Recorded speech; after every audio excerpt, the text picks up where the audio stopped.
I have a few messages that came out while I was shuffling the cards, so I'm going to relay those messages first. There are two of them, and then we're going to go into your reading. First of all, they say like a zero-sum game, okay? A zero-sum game.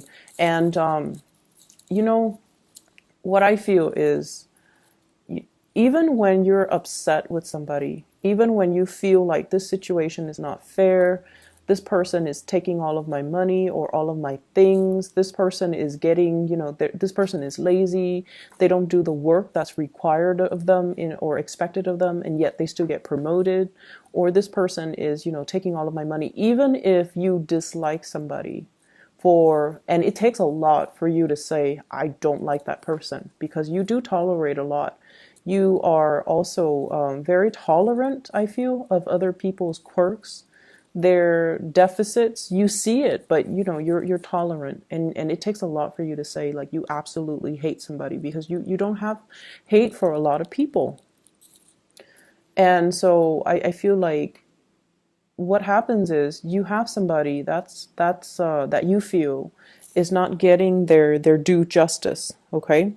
And even if they exhibit really shady, bad behaviors, a big part of you still feels bad when misfortune falls upon them.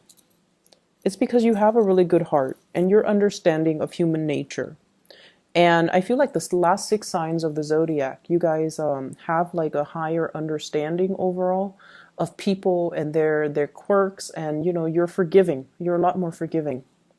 And you can see better outside of your perspective, and you can understand that, okay, that person is probably like that because they've dealt with people who are like that. And so you never really get mad at anybody. You still, at the end of the day, pray for their well-being, right?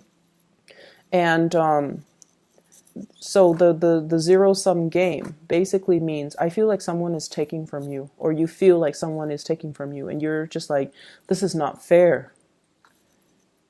And I don't feel like you're standing up for yourself, which is odd, right? Because you guys are not conflict avoidant, but I feel like there is a situation here. It has been going on for quite some time. You need to stand your ground. You need to stand your ground. And you need to, defend what's yours. You need to reclaim what's yours. And the second message that I feel here is, once again, you're being really hard on yourself, but I feel like it's coming out in a different way. For those of you who have children, you have sacrificed a lot for your children.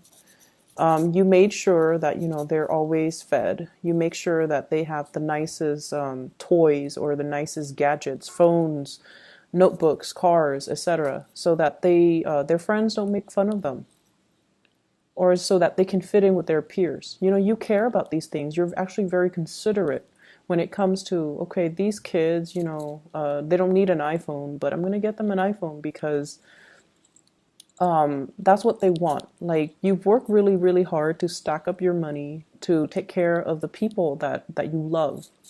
And you take really good care of the people that you love, but then you don't really spend enough resources and to kind of pamper yourself the same way, okay? So there is a deep need here to nurture ourselves, to take care of ourselves, to splurge on ourselves a little bit, to be a little bit more selfish, to kind of take care of ourselves and emotionally nurture ourselves, make ourselves feel good about ourselves. So don't be too hard on yourself, but this is more about pampering yourself, okay?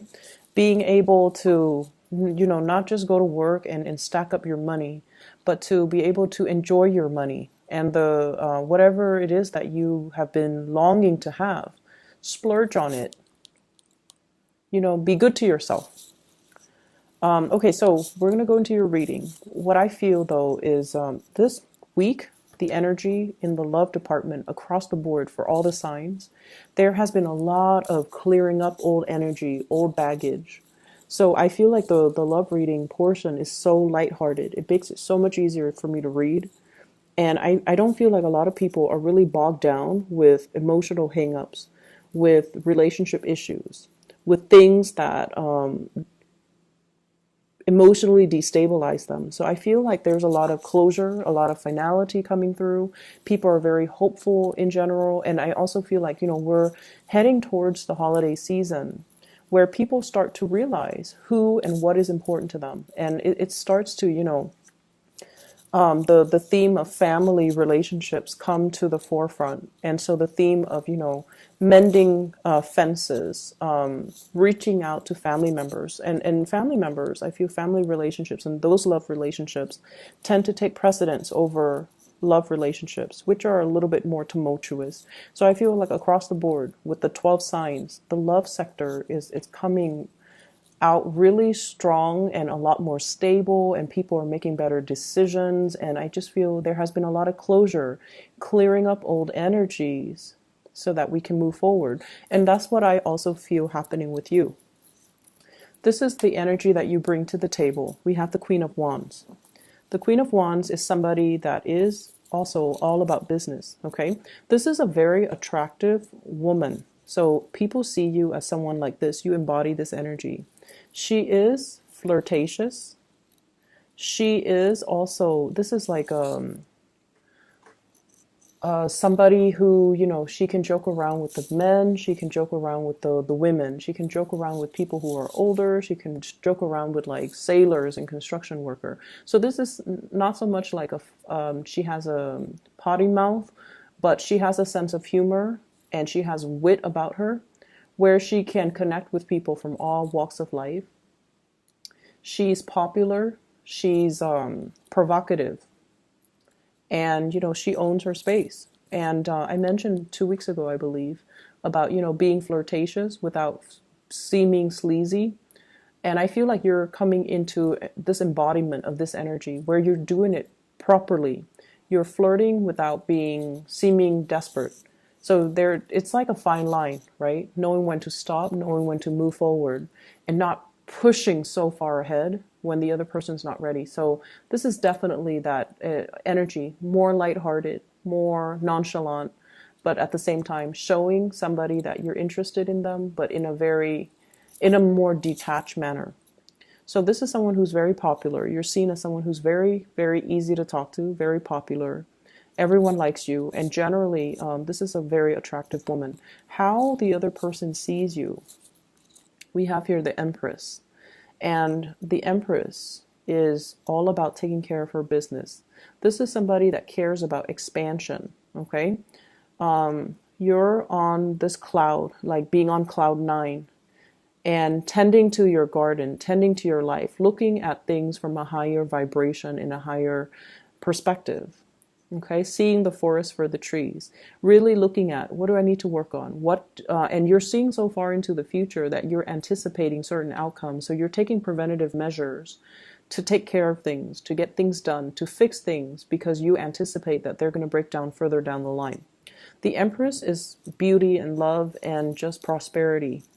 And so the person that you're dealing with, they see you as a little bit of a threat, mainly because you're very, very stable. You're very carefree. You're very just leaps and bounds ahead of them. Okay, you're elevated. Your status is elevated. They also feel like you have, for some of you, come from a really good family. It could be true or not. Whatever the situation is, they feel like you have really good upbringing. You speak properly. You have good manners. You have a good sense of grace about you. You're very well refined. And this card is usually in the traditional Rider-Waite deck. I'm not sure if the imagery shows up in this deck. But the Empress is ruled by Venus. And Venus rules all things that are Venusian, such as, art, music. So you might have talents in the artistic industry. You might have artistic talent. You might have the ability to sing, the ability to play multiple instruments. You might dabble in the arts, graphic design. I'm seeing for some of you painting, sculpting, things like that. You have hobbies. You have cultivated these hobbies. So they see you as someone who is quite, kind of out of their league, is what I'm sensing. They're very attracted to you. And they see you as someone who is a little bit outside of their league, mainly because they think you come from a really good family. You have pretty manners. You You dress well, you take care of yourself. You do things to really expand your mind and your consciousness. You're a perpetual student, and you just take good care of yourself, and you have high standards for everybody and yourself. Not that you're just on the high horse, judging people. No, they feel like you have high standards for everybody. And the way that your partner shows up, we have here, this is the Page of Wands, okay? This is somebody that wants to connect. But the way that they connect is, I want to show you something. Come with me, I want to show you something. So it's somebody that doesn't really know how to express themselves, like, hey, I like you, let's go on a date. I feel like they jump the gun a little bit, and they also want to test the waters with you. So it's somebody who's a little bit more on the playful end. Their energy is very lighthearted. They want to communicate with you, but their communication, she's holding a letter, so I feel like it's in written form, emails, text messages. Rather than calling, they text a lot. So if you're wondering why, it's because this person, they don't want to sit still for a conversation.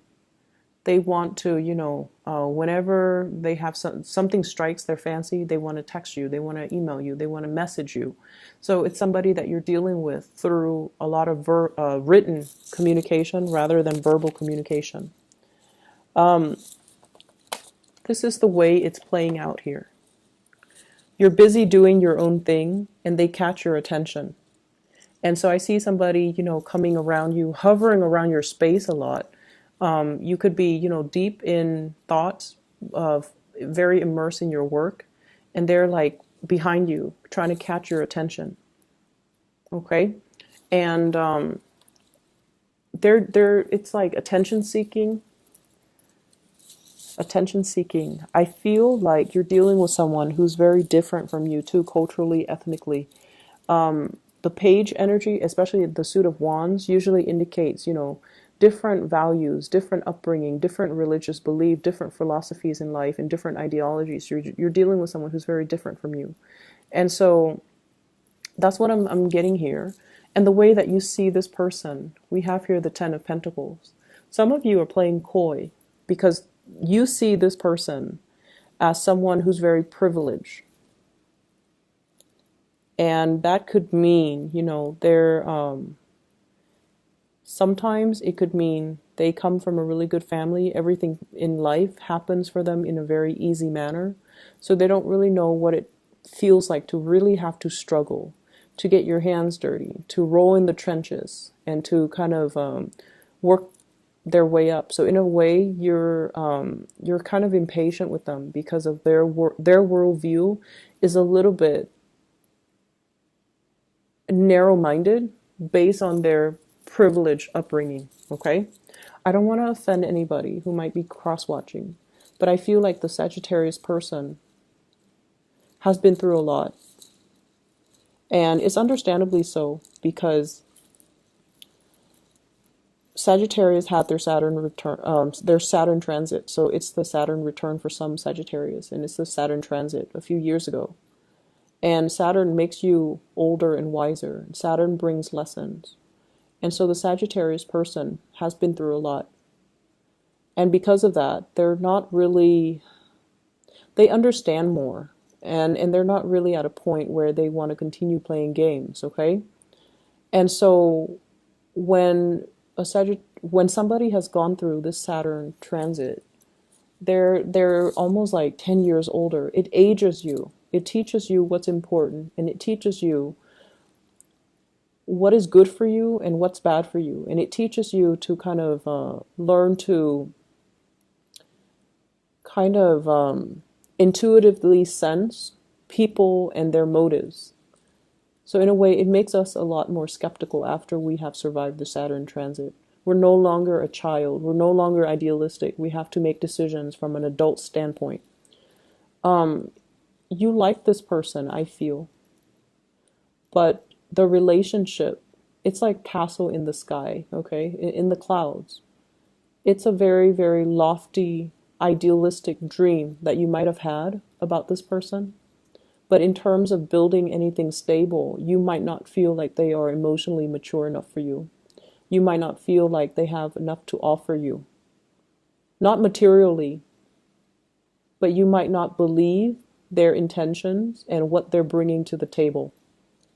So I feel like there has been this, kind of reality sinking in that it's a pipe dream.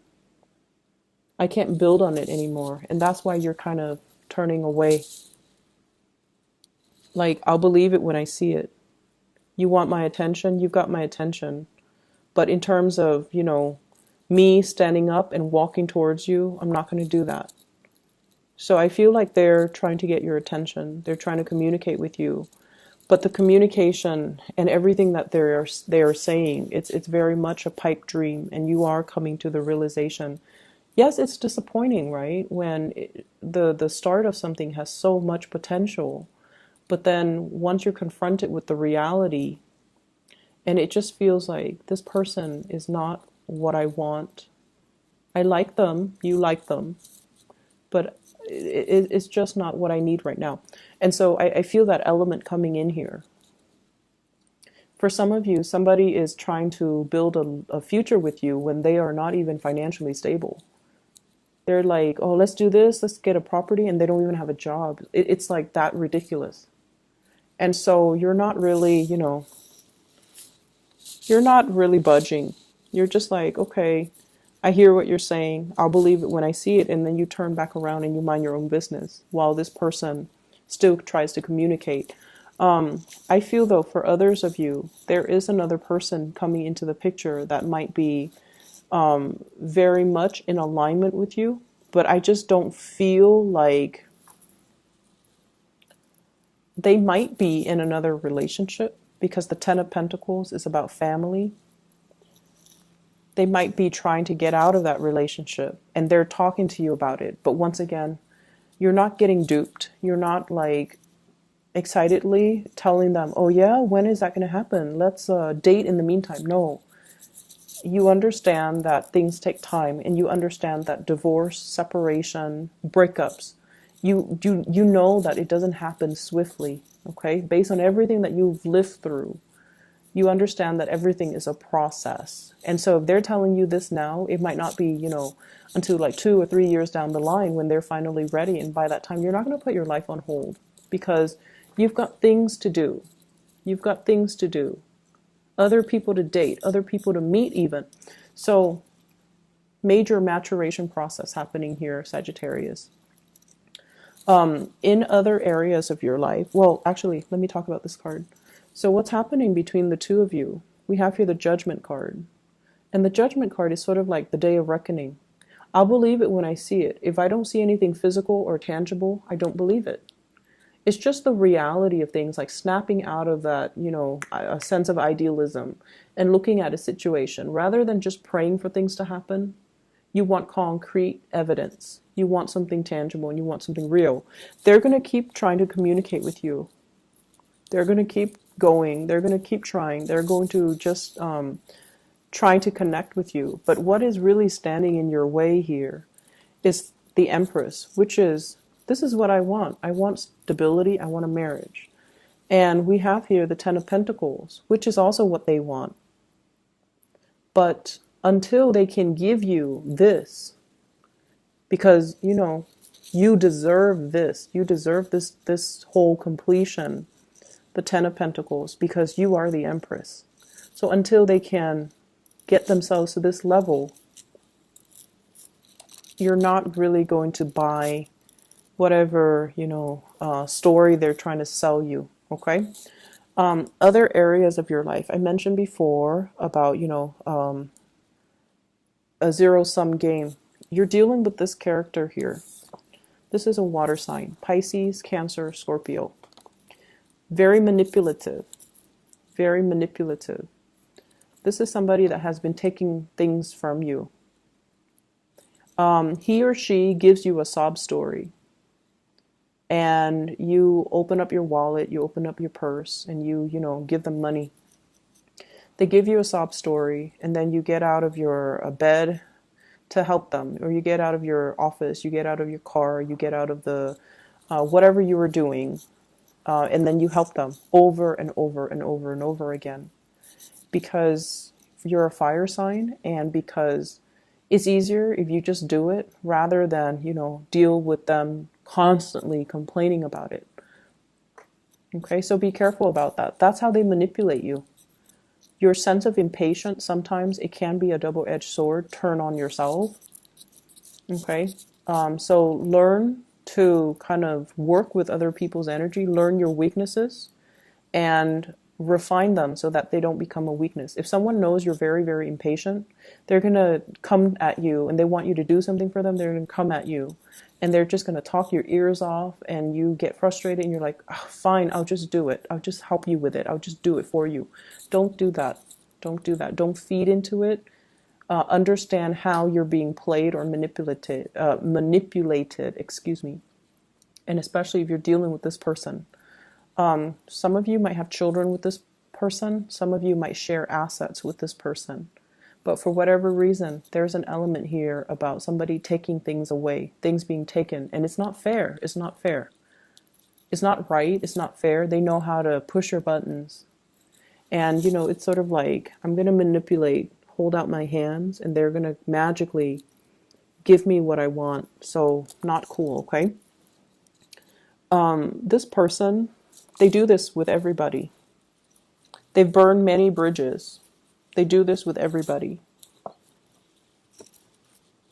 And, they don't care. They don't care how they're being perceived. So if you look at this is like everyone is taking the bait. This person doesn't care. At the end of the day, they're very self-absorbed, narcissistic. They're going to do what they're going to do in order to survive. And I see a little bit of a social chameleon with this person. At first, they kind of blend in and become like just one of the villagers, right? And then later, they show their true colors. But they don't care what people think of them. Their reputation doesn't really mean anything. They're kind of, they blend into their environment. They do whatever they do to survive.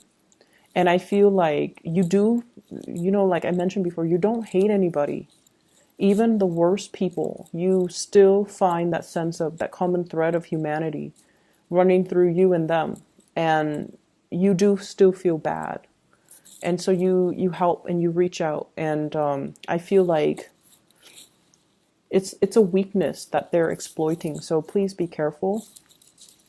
I don't see this person as a permanent fixture in your life. He or she is not coming back every week, which is good, thank God. But I feel like around, major holiday season, around important milestones in your life, they keep coming back in. So make sure that you are not being manipulated by anybody, okay? What I'm also feeling as well, we have here the Magician. This is hosting a party, attending a gathering, spending money very extravagantly. I feel like somebody in your midst is doing this, okay? Spending like there's no tomorrow when they really should be saving up. If this is you, if you have been splurging a lot on yourself, I feel like it's okay to a certain extent, but, just don't go overboard. And you guys tend to do things, you guys tend not to do things in moderation. So just be careful about that, okay? Excessive drinking and things like that too, just be careful. We have here the Eight of Coins. So this is indicating to me, you work hard and you play hard. And when the energy is very reciprocal, then I'm not too worried about it. I feel like finances will be very good for this week. And as we head from now into January, I feel like it's going to be very stable. It's going to be very good. Many of you might be getting bonuses. Speaking engagements might be booked for a conference, might be booked for some type of a seminar, might lead a focus group, might be in charge. You're kind of like, this is like working on something so that you can present it to the world, okay? So that you're on stage, reciting whatever it is that you're preparing, such as a speech. So I feel like you're working on some major presentation that's going to pan out for you guys very beautifully. And rehearse it. Make sure that you have, multiple rehearsals before you do the real thing, just because we are heading into Mercury retrograde on the 17th of November. And it's going to continue, I believe, until like the first for the first 6 days or 5 days, I can't remember, of December. So if you're giving a speech, in December, you want to make sure that you rehearse everything thoroughly. Okay. I'm going to leave it at that. Sagittarius, I actually want to pull out one more card for you guys in the love department because I'm kind of curious. So let me just do that. So can you show me the sign of the person that Sagittarius is dealing with? Just so you guys know who I'm talking about. Can you show me the sign? Okay, we have here the Chariot, possibly Cancerian. Okay. I feel like this is somebody that is very afraid of commitment. Okay. They blow hot and cold, and I feel like a lot of the times, the way it's depicted in this card, running away from something, running away from their feelings, running away from their emotions, when they feel things really, really, when they feel some things very heavily, they kind of get scared and they run away. And it's really frustrating for Sagittarius people to deal with Cancers. Cancers, one step forward, two steps back, and they go sideways. The crab on the beach, they go sideways. So I feel like it's just like back and forth with this person. So I hope that's helpful, Sagittarius. I wish you all the best. Take care.